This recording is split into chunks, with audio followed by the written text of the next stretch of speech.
Joining us now to review some of the headlines of today's newspapers from around the world is Adefemi Akinsanya.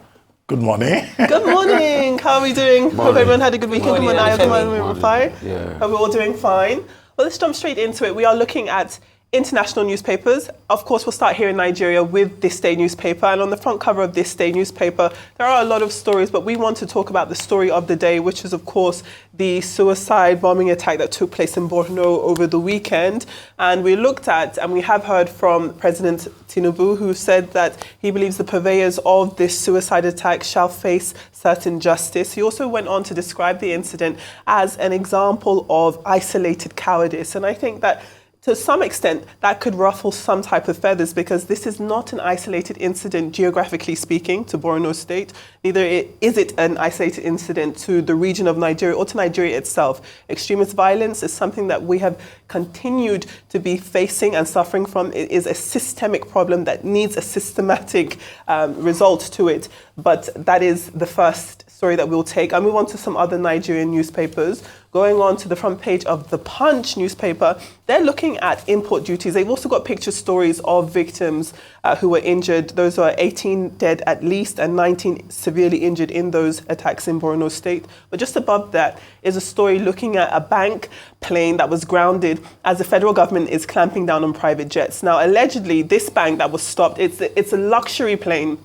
It was stopped from leaving Lagos over the weekend, and it belongs to a tier 1 Nigerian banking institution. The entire article talks about the comings and goings of this issue, but doesn't actually mention the name of the bank that owns said private jet. But we do know that the Comptroller General of the NCS, Mr. Adeni Adewale, was on Arise News recently, and he talks about this verification exercise that they're going through to identify not only the owners of these planes, but to find out how they're able to circumvent these import tax issues. So again, it's not clear who owns this plane, but we do know that it, and along with other private jets, have been foreign registered, and as a result have been able to circumvent paying income, import tax, and that those monies have reached around 1.9 billion naira. That's what we see on the front page of the Punch. But if you read the article, they say that they reached that 1.9 billion naira figure leaning on data from 2019, that if we were to look at today's exchange rate, you'd see that fund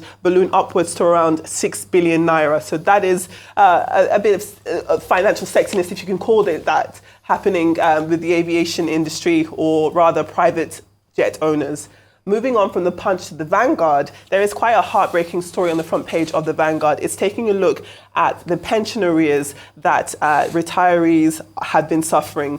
The federal government arrears have reached, when you're looking at pension payments, have reached some 230 billion naira. If you go on to read the Vanguard's article on this issue, they talk about how some payments haven't been made for over a year, and clearly that's going to have a knock-on and sustained effect on people who have given their entire careers to the service of the federal government, civil service, and not be able to recoup that type of moral and patriotic investment by being paid their just dues as it pertains to their pension. So that is another story to look at on the front page of the Vanguard. And then moving on to the Daily Trust, they take a look at press freedom, but they're focusing on Nigeria and how the Cybercrimes Act of 2015 is being used to individually persecute journalists in Nigeria. And what they have on the front cover is a timeline of different instances that journalists in Nigeria have either been arrested, detained, or harassed by police force in the country.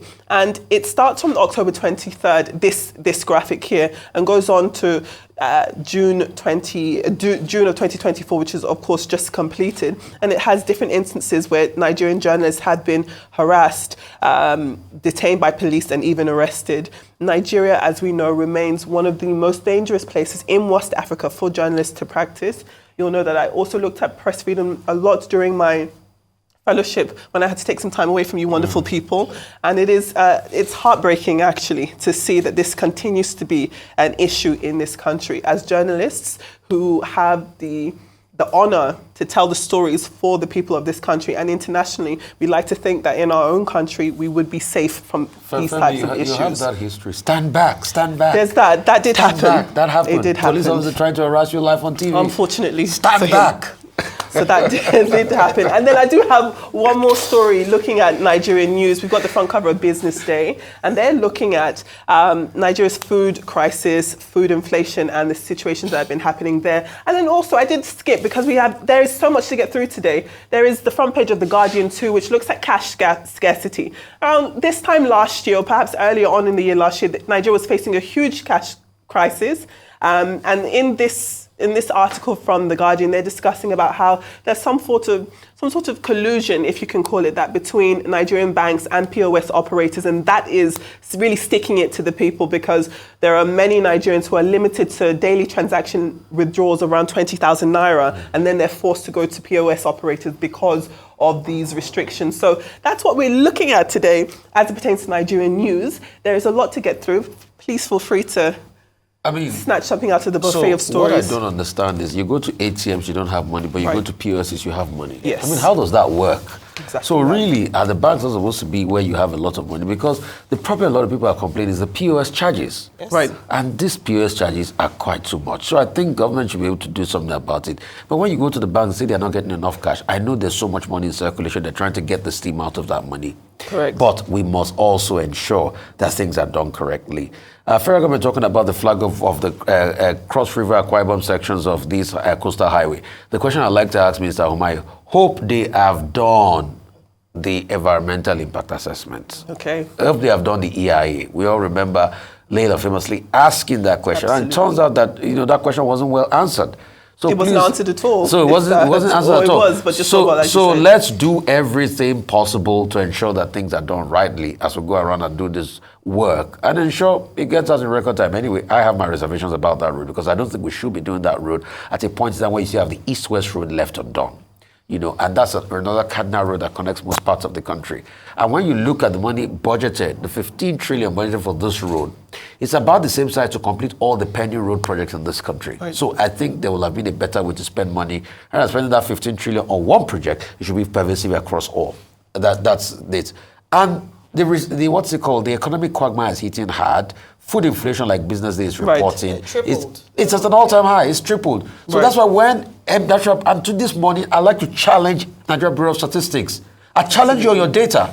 All right. Very quickly, I was just going to say that if we're going to tackle challenges or issues or corruption in the nation, we must be bold enough sometimes to name and shame. A number of criticism has come up with regards to that tier 1 bank that's owing up to 1.9 billion in terms of the figure. Correct. So it's not for a lack, and they post up such, humongous profits, but they're not able to pay. So I'm glad that the investigations are going on, and very importantly, those who colluded with them within the agency to ensure that they were able to bypass paying those regulatory amounts. And then going to what the Guardian describes as a commoditizing of the naira in terms of the fact that before I ask the question, how come the banks don't have the money but the POS operators have the money? Because there are conversations around the collusion of bank staff who work with agent bankers to ensure that they have money because of the charges that they pay on them. So they commoditize our naira. That is the challenge that's going on. And we have been having this conversation for a while now. The CBN ought to step in.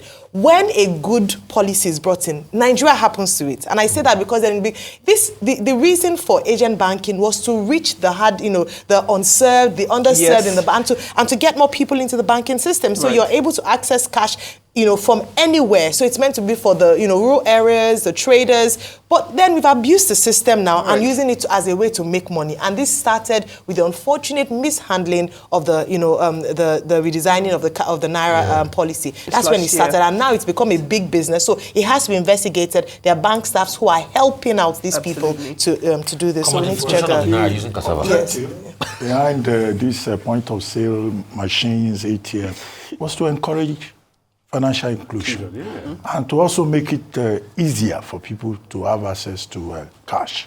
However, when you go to the banks today, the banks will tell you they do not have money. If you go outside to POS operators, you will get money.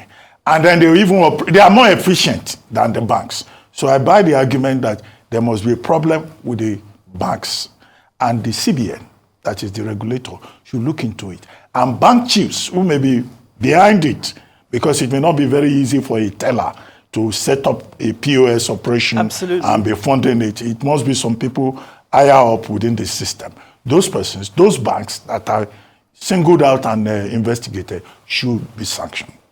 As for the report about journalists, well, I think it's one of the most embarrassing things that we have a president who is also a media chief, who is a major investor in the media industry and who understands the meaning of freedom of expression and what it means for citizens to act, that is under his watch that journalists are being persecuted. Media Rights Agenda, it's a media-oriented NGO, did a report for this year where they reported that, in fact, over 50 journalists have been persecuted in 2024 alone.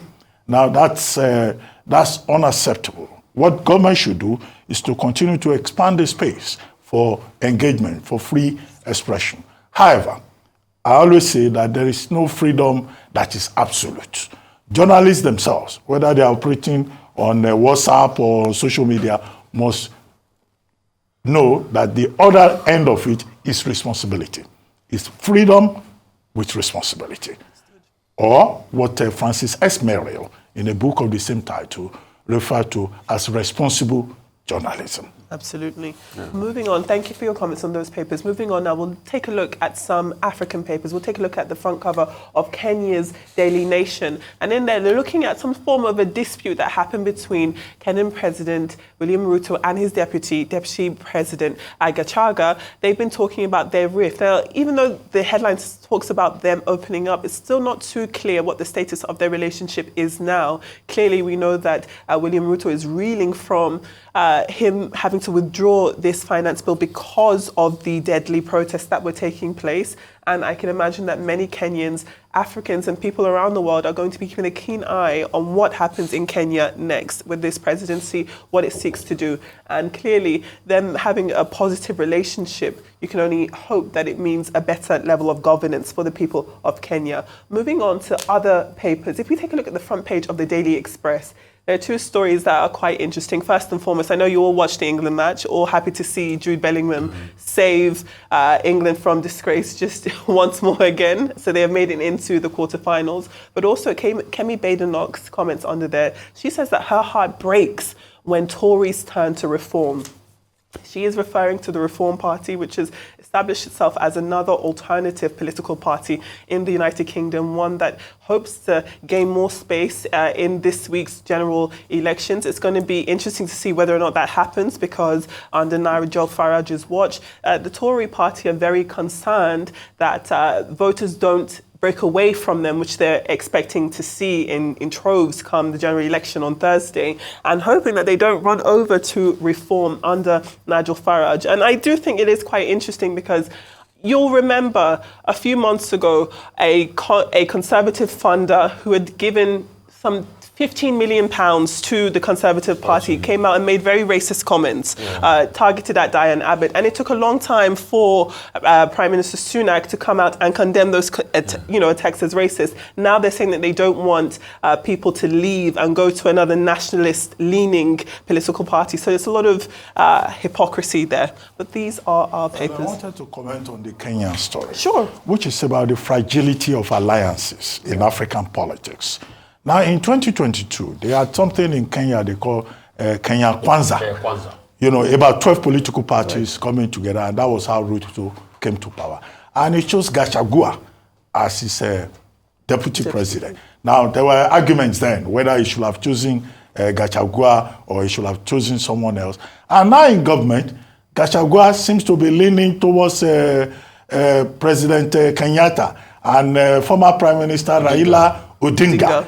And even in this fight over finance bill, he was defending the interests of the Gen Z people. And he had a squabble with the Director of National Intelligence, National Intelligence Service, they call it. And people thought that that was an attack on Ruto himself. He doesn't go to airport to receive President Ruto. He misses meetings. He went to Bomet country over the weekend. The MPs from that area, they refused to come to him. And he was saying, well, he's old enough. He cannot be anybody's praise and worship man. Well, he's not a sycophant. He's 59 years old. That is what you find with political Kenya. alliances in Kenya. Africa, unfortunately. Oh, there we go. Real quickly, It's in Africa. it just reminds generally. me of the Yoruba adage of the Pashanta Finayale Umbelaja Fuyawo. The cane you used to beat the first wife is there for the second wife. Okay. Guess what? Ask Dr. Abati, what did Ruto do to his own president, incumbent president then, President Kenyatta? It was Before the he same became thing. president. So if Gachagua too is doing the same thing to Ruto that Ruto too did to Kenyatta, That's history. that's It's history repeating repeating itself. All right, No hard feelings. Well, that's It's all I an have for you. African thing. It is. It is. Thank you for your time Thank this you very morning. much.